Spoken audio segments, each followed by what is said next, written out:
finissons, finissons les vidéos sur le fitness ou sur l'entraînement. Et évoquons cette fois-ci l'entraînement neuromusculaire et les surfaces instables. Vous savez que de nos jours, il y a plusieurs méthodologies d'entraînement. Et au très haut niveau, les surfaces instables sont les plus en plus sollicitées pour travailler l'entraînement neuromusculaire. Disons que comme pour faire l'entraînement neuromusculaire, on peut avoir les superficies, les surfaces instables, les surfaces glissantes et les équipements suspendus. Commençons par le BOSU qui est le plus connu.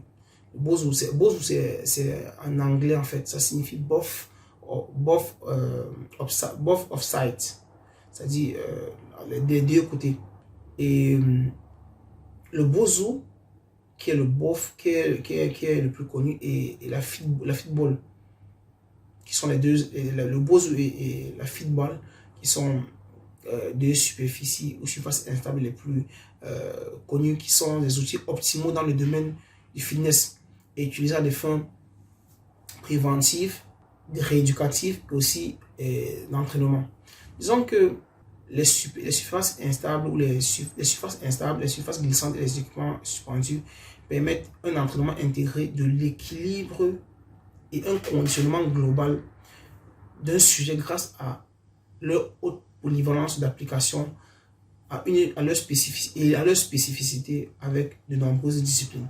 L'utilisation de ce genre d'outils, tout comme d'autres surfaces instables, est basée sur les principes d'entraînement à l'instabilité, selon lesquels l'exécution des exercices dans les conditions sont dans les conditions d'instabilité, et ça entraîne quoi?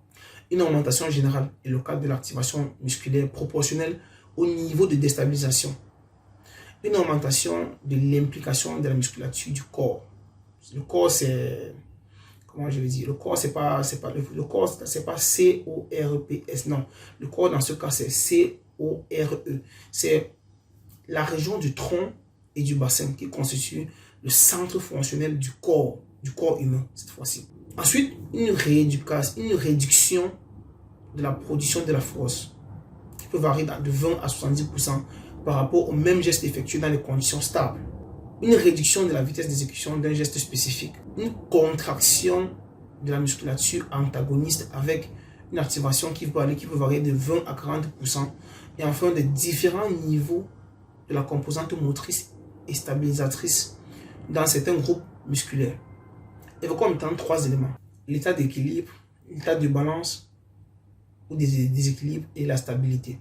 L'équilibre, c'est une condition ou un état corporel caractérisé par l'équilibrage des forces agissant sur le corps. Et on peut avoir un équilibre, on peut avoir un équilibre stable, instable ou neutre. La balance ou l'état de balance, c'est l'aptitude à contrôler l'équilibre statique ou dynamique en maintenant le centre de masse corporelle et le centre de gravité à l'intérieur de la base du support. Et enfin, la stabilité ou l'état de stabilité, c'est la capacité à résister aux modifications de l'état d'équilibre lors des mouvements linéaires et angulaires par des forces externes et des moments de force. Disons que la stabilité, c'est la coordination synergique du système neuromusculaire pour permettre un contrôle adéquat pendant les mouvements fonctionnels.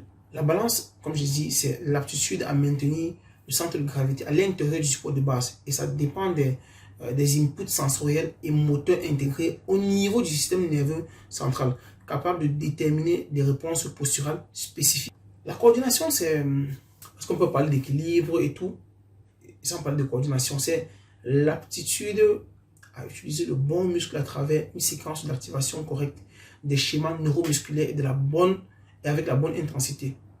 Disons que pour ce, une organisation extensive du système nerveux est nécessaire pour initier, guider et moduler les schémas de mouvement. Évoquons l'instabilité sans surface instable.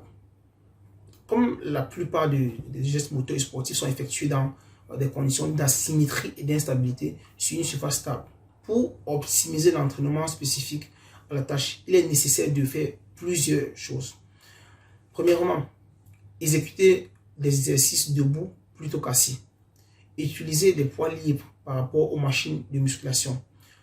Favoriser les mouvements unilatéraux plutôt que bilatéraux. Pratiquer des mouvements rotatoires globaux avec des câbles et des balles médicinales.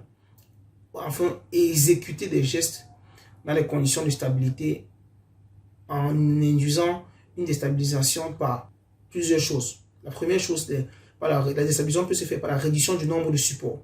La variation de la vitesse des mouvements, l'utilisation des charges asymétriques, la modulation de l'input visuel et enfin la variation de la composante torsionnelle du tronc. Si on évoque on peut pas parler de tout ceci sans évoquer le stress biomécanique. Il faut dire que le stress biomécanique peut être fait de façon facile, de façon difficile.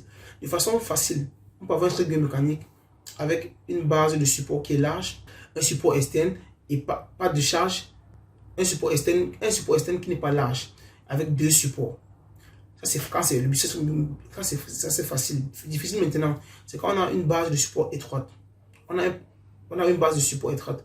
On n'a pas de support externe et on n'a pas de support externe. Finissons maintenant en disant que, en ce qui concerne la progression de l'équilibre de base posturale, on a une position d'équilibre dorsal en appui complet, qui peut être dorsal, ventral, latéral, en appui partiel aussi. Debout, avec un stress externe, une résistance externe, un poids corporel ou une surface instable. Les mouvements rapides qui peuvent être monoarticulaires puis multiarticulaires. Les mouvements lents qui peuvent être monoarticulaires puis multiarticulaires. Le changement de la station, l'input visuel qui est variable, le stress prévisible ou non prévisible. Finissons en parlant de l'électromyographie, qui est une technique expérimentale basée sur l'enregistrement et l'analyse du signal myoélectrique, c'est-à-dire des variations physiologiques dans l'état de fibres musculaires. Cette méthode instrumentale permet de quantifier l'activation musculaire avec des conditions de statique dynamique, analyser les schémas d'activation neuromusculaire dans les gestes moteurs spécifiques.